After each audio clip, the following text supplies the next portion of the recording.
Hello दोस्तों, आज की इस कहानी में आप सभी का स्वागत है। चलिए शुरू करते हैं। प्रशांत को जब अपने मित्र आशीष की बेटी सुधा के साथ हुए हादसे के बारे में पता चला तो एकाएक उसे अपनी भाभी की याद आ गई। जिस तरह शहर में ठीक ठाक नौकरी करने वाले मित्र के दामाद ने सुधा को छोड़ दिया था, उसी तरह डिप्टी कलेक्टर बनने के बाद प्रशांत के ताऊ के बेटे ईश्वर ने भी अपनी पत्नी को छोड़ दिया था। अंतर सिर्फ इतना था कि ईश्वर ने विदाई के तुरंत बाद पत्नी को छोड़ा था, जबकि सुधा को एक बच्चा होने के बाद छोड़ा गया था। आशीष के दामाद ने उनकी भोली भाली बेटी सुधा को बहला फुसला कर उससे तलाक के कागजों पर दस्तखत भी करा लिए थे। सुधा के साथ जो हुआ था वह दुखी करने और चिंता में डालने वाला था, लेकिन इसमें राहत देने वाली बात यह थी कि सुधा की सास ने उसका पक्ष लेकर अदालत में बेटे के खिलाफ गुजारे भत्ते का मुकदमा दायर कर दिया था। अदालत में तारीख पर तारीख पड़ रही थी। हर तारीख पर उसका बेटा आता, लेकिन वह मां से मुंह छिपाता फिरता। कोर्टरूम में वह अपने वकील के पीछे खड़ा होता था। लगातार तारीखें पढ़ते रहने से न्याय मिलने में देर हो रही थी। एक तारीख पर पुकार होने पर सुधा की सास सीधे कानून के कटघरे में जाकर खड़ी हो गई। दोनों ओर के वकील कुछ कहते सुनते उसके पहले ही उसने कहा, हुजूर आदेश दे, मैं कुछ कहूँ। इस मामले में मैं कुछ कहना चाहती हूँ। अचानक घटी इस घटना से न्याय की कुर्सी पर बैठे न्यायाधीश ने कटघरे में खड़ी औरत कोड़ोट चश्मे से ऊपर से ताकते हुए पूछा, आप कौन? वकील की आड़ में मुंह छिपाए खड़े बेटे की ओर इशारा करके सुधा की सास ने कहा, हुजूर मैं इस कुपुत्र की मां हूँ। ठीक है, समय आने पर आपको अपनी बात कहने का मौका दिया जाएगा, तब आपको जो कहना हो कहिएगा। जज ने कहा, हुजूर मुझे जो कहना है वह मैं आज ही कहूंगी। आपकी अदालत में यह क्या हो रहा है?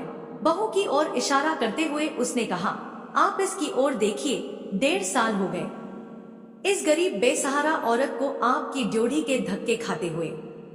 यह अपने मासूम बच्चे को लेकर आपकी ड्योढ़ी पर न्याय की आस लिए आती है और निराश होकर लौट जाती है। दूसरों की छोड़िए साहब, आप तो न्याय की कुर्सी पर बैठे हैं, आपको भी इस निरीह औरत पर दया नहीं आती। न्याय देने वाले न्यायाधीश, अदालत में मौजूद कर्मचारी, वकील और वहां खड़े अन्य लोग अवाक सुधा की सास का मुंह ताकते रह गए। लेकिन सुधा की सास को जो कहना था उसने कह दिया था। उसने आगे कहा, हुजूर इस कुपुत्र ने मेरे खून का अपमान किया है। इसके इस कृत्य से मैं बहुत शर्मिंदा हूँ। हुजूर अगर मैंने कुछ गलत कह दिया हो तो गंवार समझकर माफ कर दीजिएगा। मूर्ख औरत हूँ, पर इतना निवेदन जरूर करूंगी कि इस गरीब औरत पर दया कीजिए और जल्दी से इसे न्याय दे दीजिए, वरना कानून और न्याय से मेरा भरोसा उठ जाएगा। सुधा की सास को गौर से ताकते हुए जज साहब ने कहा, आप तो इस लड़के की मां हैं, फिर भी बेटे का पक्ष लेने के बजाय बहू का पक्ष ले रही हैं। आप क्या चाहती हैं? इसे गुजारे के लिए कितनी रकम देना उचित होगा? इस लड़की की उम्र मात्र 24 साल है। इसका बेटा ठीक से पढ़ लिख कर जब तक नौकरी करने लायक न हो जाए तब तक के लिए इसके खर्चे की व्यवस्था करा दीजिए। जज साहब कोई निर्णय लेते।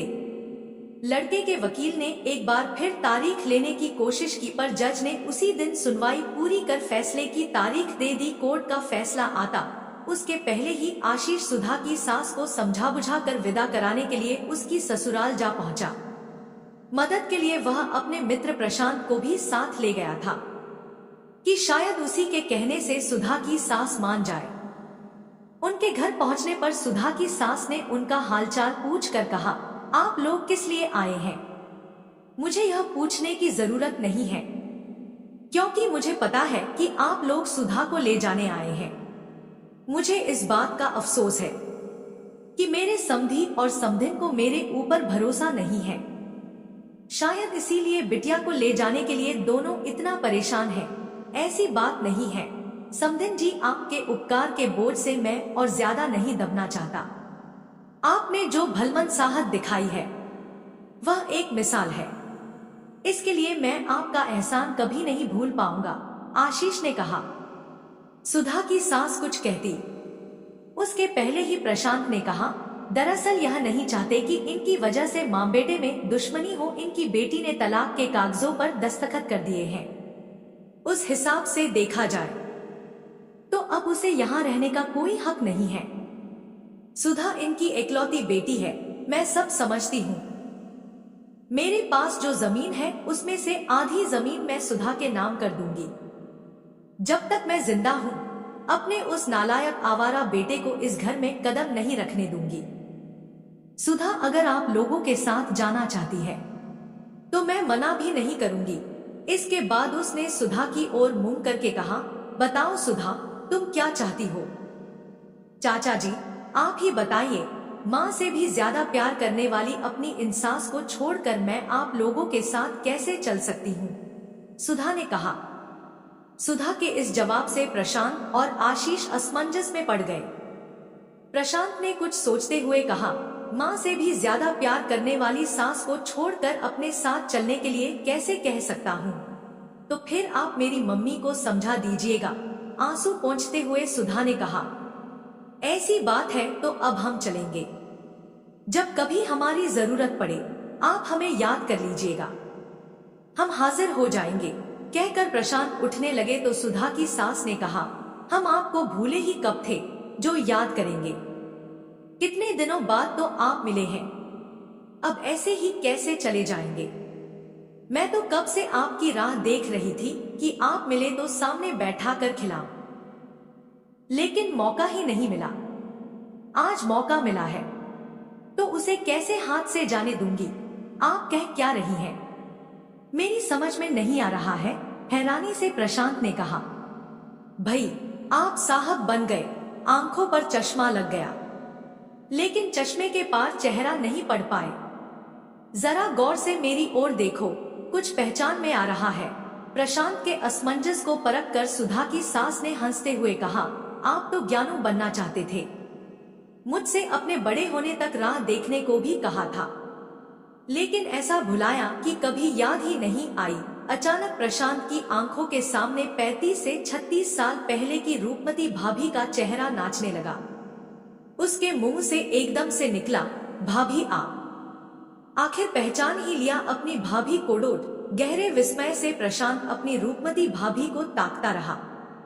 सुधा का रक्षाकवच बनने की उनकी हिम्मत अब प्रशांत की समझ में आ गई थी। उनका मन उस नारी का चरण रज लेने को हुआ। उनकी आंखें भर आईं।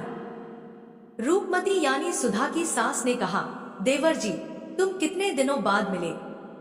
तुम्हारा नाम तो सुनती रही, पर वह तुम ही हो यह विश्वास नहीं कर पाई। आज आंखों से देखा तो विश्वास हुआ। प्यासी आतुर नजरों से तुम्हारी राह देखती रही।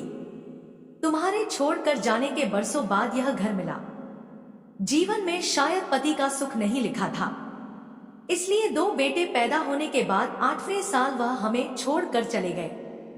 बेटों को पाल पोस कर बड़ा किया, शादी ब्याह किया, इस घर को घर बनाया, लेकिन छोटा बेटा कुपुत्र निकला। शायद उसे पालते समय संस्कार देने में कमी रह गई। भगवान से यही विनती है कि मेरे ऊपर जो बीती वह किसी और पर न बीते, इसीलिए सुधा को लेकर परेशान हूं। प्रशांत अपलक उम्र के ढलान पर पहुंच चुकी रूपमती को ताकता रहा। उसकी समझ में नहीं आ रहा था कि वह क्या कहे। रूपमती भाभी के अतीत की पूरी कहानी उसकी आंखों के सामने नाचने लगी। बचपन में प्रशांत की बड़ी लालसा थी कि उसकी भी एक भाभी होती तो कितना अच्छा होता, लेकिन उसका ऐसा दुर्भाग्य था कि उसका अपना कोई सगा बड़ा भाई नहीं था। गांव और परिवार में तमाम भाभियां थी, लेकिन वे सिर्फ कहने भर को थी। संयोग से दिल्ली में रहने वाले प्रशांत के ताऊ यानी बड़े पिताजी के बेटे ईश्वर प्रसाद की पत्नी को विदा कराने का संदेश आया। ताऊजी ही नहीं, ताईजी की भी मौत हो चुकी थी, इसलिए अब वह जिम्मेदारी प्रशांत के पिताजी की थी। मां बाप की मौत के बाद ईश्वर ने घर वालों से रिश्ता लगभग तोड़ सा लिया था। फिर भी प्रशांत के पिता को अपना फर्ज तो अदा करना ही था। ईश्वर प्रसाद प्रशांत के ताऊ का इकलौता बेटा था। उसकी शादी ताऊजी ने गांव में तब कर दी थी जब वह 10वीं में पढ़ता था। दोस्तों, आगे की कहानी आपको भाग 2 में देखने को मिलेगी। दोस्तों, उम्मीद है आप सभी को ये कहानी पसंद आई हो। अगर पसंद आई हो तो वीडियो को लाइक और ऐसे वीडियो देखने के लिए हमारे चैनल को सब्सक्राइब जरूर करें। धन्यवाद।